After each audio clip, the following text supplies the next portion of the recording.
Atma, namaste. Saya Ivani Chandra. Halo, apa kabar teman-teman semua? Semoga teman-teman semua selalu sehat, penuh dengan berkat, dan dalam lindungan Tuhan. Hari ini kita temanya ngobrol-ngobrol aja. Kita mau ngobrolin tentang manfaat dari berpelukan, berpegangan tangan, cutting gitu ya teman-teman. Jadi, eh, tapi dibawa santai, ngobrol-ngobrol ya.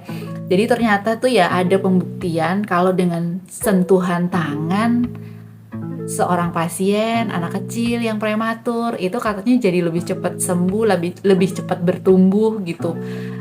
Karena ya bener juga ya, dengan seseorang yang kalau misalnya dia sakit kita sentuh lebih banyak daripada yang seseorang yang enggak. Ternyata ada pembuktian bahwa itu bisa jadi lebih cepat sembuh, dan ini pada jangka panjangnya bisa memperpanjang umur gitu ya. Jadi hidup umur juga jauh lebih panjang ketika sering melakukan pelukan, bertukar. Mungkin ya karena ini ketika kita pelukan itu atau sentuhan ya, yang kita sharing itu adalah rasa kasih sayang, energi positif. Makanya orang yang kita sentuh pun akhirnya bisa ketularan bahagianya, dan ini bisa mengeluarkan juga hormon endorfin ya, hormon bahagia, sehingga jadinya jauh lebih sehat gitu ya teman-teman.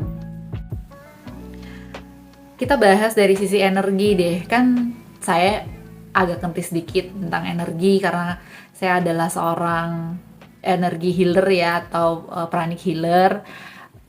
Jadi kita tahu kalau misalnya seseorang atau dua orang berdekatan atau beberapa orang berdekatan itu ya, kalau sudah hampir membentuk crowd gitu ya, itu ternyata energinya itu saling mengkontaminasi, baik kontaminasi maksudnya secara negatif ataupun secara positif. Jadi kalau udah mulai sentuhan itu sebenarnya bisa aja kita juga ikut kebawa emosinya, kebawa energinya.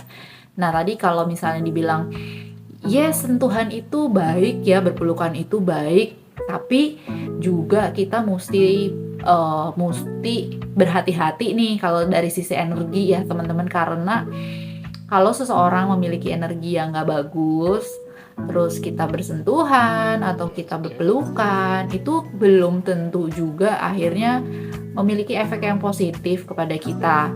Karena ketika seseorang energinya buruk dan kita sedang tidak dalam yang energi kita nggak dalam keadaan yang tinggi atau high vibe, atau aura kita juga nggak terlalu bagus untuk bisa melawan gitu ya, istilahnya energinya kalah gitu, kita juga bisa ikut terkontaminasi menjadi bad mood gitu ya. Jadi kayak dia lagi marah-marah, sebenarnya kita enggak, tapi waktu kita disentuh atau waktu kita dipeluk atau bahkan kita cuman ngomong aja, itu energi udah saling bertukar ya, saling mengkontaminasi, dan bisa aja kita kebawa juga jadi nggak baik gitu ya.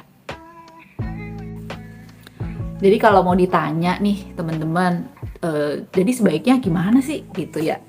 Jadi kalau menurut saya, kalau misalnya kita dalam bersentuhan fisik sehari-hari itu hati-hati. Jadi kalau sama orang lain ya hati-hati ya, karena ya tadi nggak selalu setiap orang itu juga energinya bagus buat kita. Eh, Caranya adalah kita berjaga, nggak usah terlalu gimana juga gitu. Terus kita berusaha meningkatkan supaya energi kita juga bagus dengan cara misalnya aja meditasi atau selalu berbuat baik, itu juga dapat meningkatkan energi kita ya. Sehingga kalau memang harus terjadi sentuhan, harus terjadi pelukan gitu ya, cipika-cipiki misalnya ya, itu juga tetap aja kita bisa nggak terbawa emosinya terhadap orang yang kita sentuh gitu ya. Nah, kalau di sisi yang artikel tadi ya, bahwa cuddling, pelukan, sentuhan bisa memperpanjang umur, yes itu juga benar. Karena kita logikanya adalah kalau kita dari sisi kita yang menyentuh ya, itu kita memberikan energi kasih sayang, itu juga kita akan mendapatkan karma positif karena kita ketika menyentuh itu penuh dengan kasih sayang. Jadi awareness-nya kita, oh kita memberikan cinta gitu, tidak asal sentuh saja, itu juga akan banyak meningkatkan manfaat positif baik kepada orang yang misalnya kepada anak, kepada orang tua, kepada teman yang sedang kesusahan, itu berpelukan akan memiliki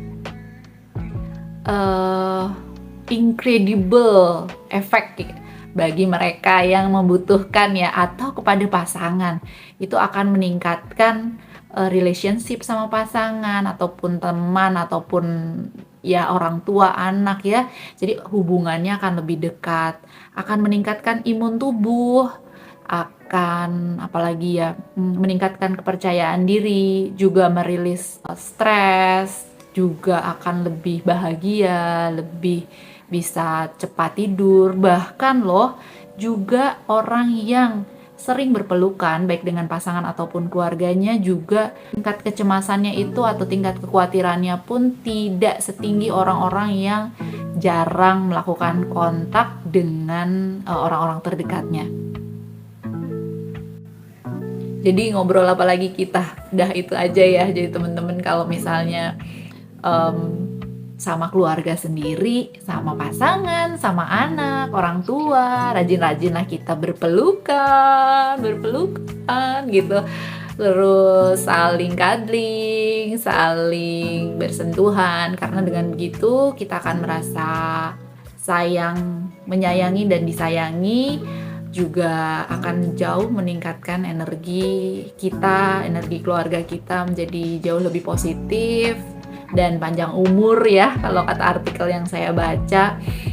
Dan juga pesan saya, hati-hati kalau misalnya dengan orang yang nggak dikenal, yang ya kayaknya nggak perlu juga lah ya, asal sentuh-sentuhan gitu ya, nggak usah gitu, karena sometimes secara energi juga belum tentu baik gitu. Maka dari itu di orang-orang India ya yang memperkenalkan pertama kali istilah namaste, itu kan artinya salam tapi tidak saling bersentuhan, karena maksudnya itu ya, ketika kita bersentuhan langsung akan terjadi kontak secara energi gitu, dan memang diakui belum tentu bagus. Tapi kalau untuk ke keluarga sendiri, ke orang-orang terdekat, lakukanlah sebaik mungkin, share-lah cinta kasih, share-lah rasa menyayangi gitu. Dan atau kita boleh melakukan sentuhan kepada orang-orang yang sakit, tapi dengan awareness bahwa memang kita share rasa cinta, share rasa bahagia, share rasa kasih gitu ya, sehingga karma kita juga baik. Kayaknya gitu aja ya sharing-sharing malam ini teman-teman, semoga berguna bagi kita semua ya. Jadi rajin-rajinlah peluk-pelukan. Oke, thank you for watching my video. Makasih udah nemenin saya ngobrol-ngobrol. Atma namaste.